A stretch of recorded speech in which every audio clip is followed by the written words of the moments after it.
Most Americans are terrified of healthcare costs in retirement.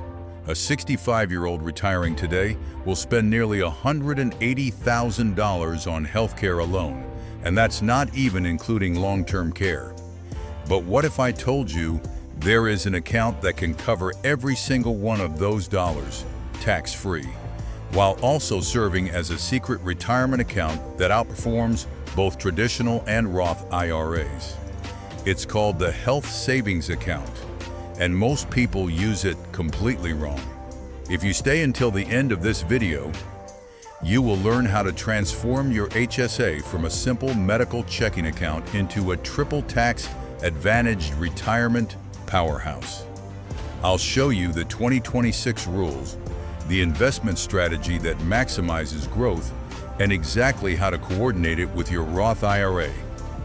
By the time we're done, you'll never look at your health plan the same way again. My name is your name, and today we're unlocking your stealth IRA. Let me start with a story that changed how I think about health savings accounts. A few years ago, I met a man named Tom at a financial conference. Tom was 45 years old. He had been maxing out his HSA for a decade, always using the money to pay for his family's medical bills. He thought he was being smart, tax-free money for healthcare. What's not to love? But across the table sat a woman named Sarah, also 45, also maxing out her HSA for a decade. She did something different. She paid her medical bills out of pocket and left every single dollar in her HSA invested in a low-cost S&P 500 index fund. By age 45, Tom's HSA balance was zero. He had spent every contribution. Sarah's HSA balance had grown to over $150,000, and she had a shoebox full of receipts for every medical expense she had paid out of pocket. At retirement, she could reimburse herself for those expenses anytime, completely tax-free, and let the rest of her HSA continue to grow for decades. Tom used his HSA as a checking account. Sarah used hers as a secret Roth IRA on steroids. Which one do you want to be? Most people have no idea how powerful a health savings account can be. In fact, a 2026 survey found that 67% of employees with an HSA use it for out-of-pocket expenses from the past year or near term, while only 35% are saving in their HSA for healthcare costs in retirement, and only 28% have invested their account funds. That means the vast majority of HSA users are missing out on the account's most potent superpower, long-term tax-free growth. Part 1. What exactly is an HSA and do you qualify in 2026? Asterisk. A health savings account is a tax-advantaged savings account available to individuals enrolled in a high-deductible health plan, or HDHP. It allows you to set aside pre-tax money for qualified medical expenses. The money isn't use it or lose it. Unlike flexible spending accounts, HSA funds roll over year after year indefinitely, and you own the account even if you change jobs or retire. Here's the catch. To qualify for an HSA in 2026, you must meet specific IRS rules. First, you must be covered by a qualified high-deductible health plan. For 2026, the IRS defines an HDHP as having a minimum deductible of $700 for self-only coverage or $3,400 for family coverage. The maximum out-of-pocket limit for 2026 is $8,500 for individuals and $17,000 for families. Second, you cannot have any other disqualifying health coverage. That includes general-purpose flexible spending accounts, health reimbursement arrangements, or non-HDHP plans. You also cannot be enrolled in any part of Medicare, and you cannot be claimed as a dependent on someone else's tax return. But here's where 2026 gets interesting. Under the One Big Beautiful Bill Act, signed in late 2025, HSA eligibility has expanded significantly. Bronze and catastrophic plans purchased through health insurance exchanges now count as HDHPs regardless of their deductible amounts, and enrollment in direct primary care arrangements no longer disqualifies you from HSA contributions. These changes are expected to attract 3 to 4 million new HSA participants in 2026. Part 2. The Triple Tax Advantage: Why the HSA is a Retirement Superweapon. Let me break down the 3 layers of tax benefits, because this is where the magic happens. Number 1. Contributions are tax deductible. Money you put into an HSA lowers your taxable income for the year, dollar for dollar. If you're in the 22% federal tax bracket and you contribute the family maximum of $8,750, you'll save over $5,900 in federal income taxes. And if you contribute through payroll deduction, you also save on Social Security and Medicare taxes, an additional 7.65%. Number 2, growth is tax-free. Once the money is inside your HSA, you can invest it in stocks, bonds, and mutual funds just like a retirement account. Any capital gains, dividends, or interest you earn are completely shielded from taxes. Over 20 or 30 years, the power of tax-free compounding is staggering. Number 3, withdrawals are tax-free when used for qualified medical expenses. This is the kicker. You never pay a penny of tax on money you take out to cover deductibles, co-payments, prescriptions, dental work, vision care, or even long-term care premiums. It's the only account in the tax code where money goes in tax-free, grows tax-free, and comes out tax-free as long as you use it for medical expenses. The official 2026 contribution limits are $400 for individuals with self-only coverage and $8,750 for family coverage. If you're 55 or older, you can add a catch-up contribution of $1,000, bringing your total potential to $9,750 per family. These limits represent $100 and $200 increases from 2025. Now, compare this to a Roth IRA. With a Roth IRA, you contribute after-tax money. It grows tax-free, and withdrawals are tax-free after age 59 and a half. That's a 2-layer advantage. Contributions are not deductible, only growth and withdrawals are tax-free. An HSA offers a 3rd layer. The contributions themselves are also tax deductible. That's why many financial planners call the HSA the ultimate retirement account. It's a supercharged Roth IRA with one extra benefit. There's one more advantage that no one talks about. HSA withdrawals for medical expenses are not subject to income caps or earned income restrictions. With a Roth IRA, you can only contribute if you have earned income below certain thresholds. With an HSA, as long as you have an HDHP, there is no income limit. High earners who are locked out of Roth IRAs can use HSA as a backdoor Roth alternative. Part 3. The Stealth Retirement Strategy: How to Supercharge Your HSA. Asterisk. Here's where most people go wrong. They treat their HSA as a medical checking account. They use the debit card for every doctor visit, every prescription, every lab test. They spend the money as it comes in. That's a huge mistake. The optimal strategy is what experts call the pay and hold method. Instead of using HSA funds for current medical expenses, pay those expenses out of pocket from your regular checking account. Keep your receipts. Let the money in your HSA remain invested and grow tax-free for decades. Then, in retirement, reimburse yourself for those old expenses, tax-free, at any time, with no expiration date. Let me show you the numbers. Imagine you're 35 years old. You max out your family HSA every year $8, $7.50 for 30 years until age 65. That's a total contribution of $262,500. If you invest that money in a low-cost index fund, earning a 7% annual return, and never spend a penny on current medical expenses, your HSA balance at age 65 would be over $900,000. Now, you can reimburse yourself for 30 years worth of medical receipts, even routine expenses like co-pays, prescriptions, and dental cleanings, completely tax-free. And you can continue to use the remaining balance to cover future medical expenses in retirement. On top of that, once you turn 65, You can withdraw HSA funds for non-medical expenses as well. You'll just pay ordinary income tax, just like a traditional IRA, with no penalty. The strategy is simple. Save the maximum each and every year. Invest the balance for the long term like any other retirement account. Cash flow your medical expenses each year from other funds.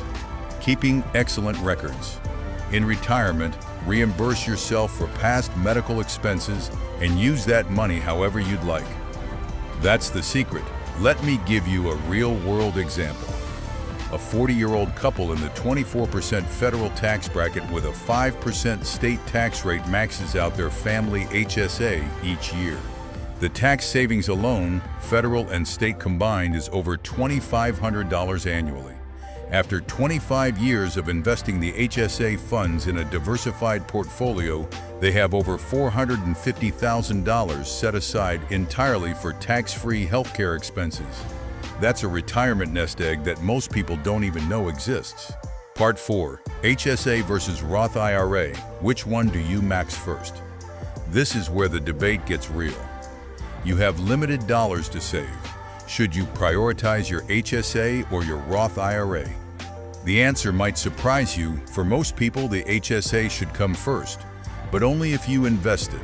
Here's why. Both accounts offer tax-free growth.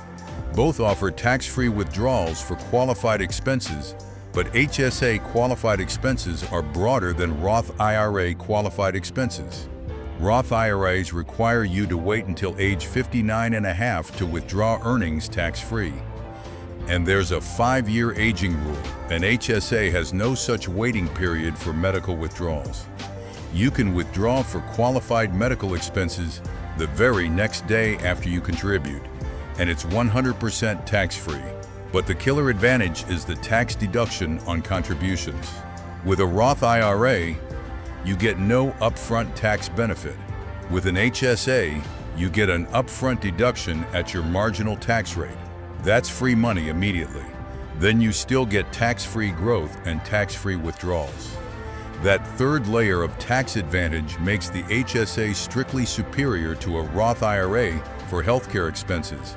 And as we age, we all have healthcare expenses. Here's my suggested order of operations.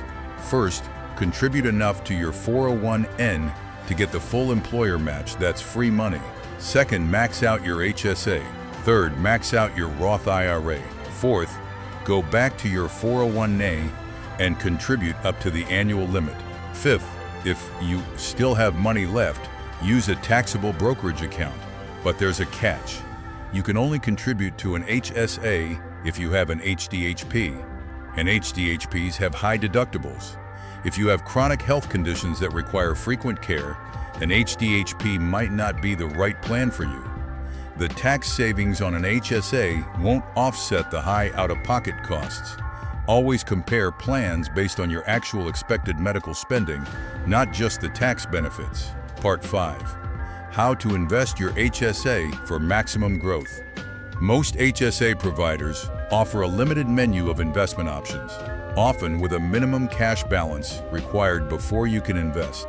You need to know exactly how to navigate these limitations. First, choose a low-cost HSA custodian. Not all HSA providers are equal. Many banks offer HSA savings accounts that pay near zero interest and have no investment options. These are traps. Instead, look for custodians that offer a full brokerage platform, low fees, and access to low-cost index funds. Fidelity is widely considered the best HSA provider for investors because it offers a full brokerage account with no minimum cash requirement, zero account fees, and access to all of its mutual funds. Lively is another excellent option. Health Equity, Optum Bank, and HSA Bank also offer investment options, but read the fee schedules carefully. Once you have your HSA set up for investing, the portfolio strategy is straightforward. Since you won't be touching this money for decades, ideally you're not spending it until retirement, you can afford to be aggressive. A 90% to 100% allocation to diversified stock funds captures long-term market growth while weathering short-term volatility maximizing the compounding effect of tax-free growth. Choose low-cost index funds like VTI for total U.S. stock market, VXUS for international, and a small allocation to BND for bonds if you want reduced volatility. But here's the key. Maintain a cash buffer for near-term expenses. Many HSA custodians require a minimum cash balance, typically $1,000 to $2,000, before you can invest additional funds. That's fine. Keep that cash in the account's core savings position, earning some interest to cover any immediate medical needs. Any contributions above that threshold should be invested. The worst mistake is leaving all your HSA money in cash. With a typical HSA cash account paying 0.5% to 2% interest, you're losing purchasing power to inflation every single year. Over 30 years, that decision costs you hundreds of thousands of dollars. Part 6. The hidden risks and common mistakes that destroy HSA value.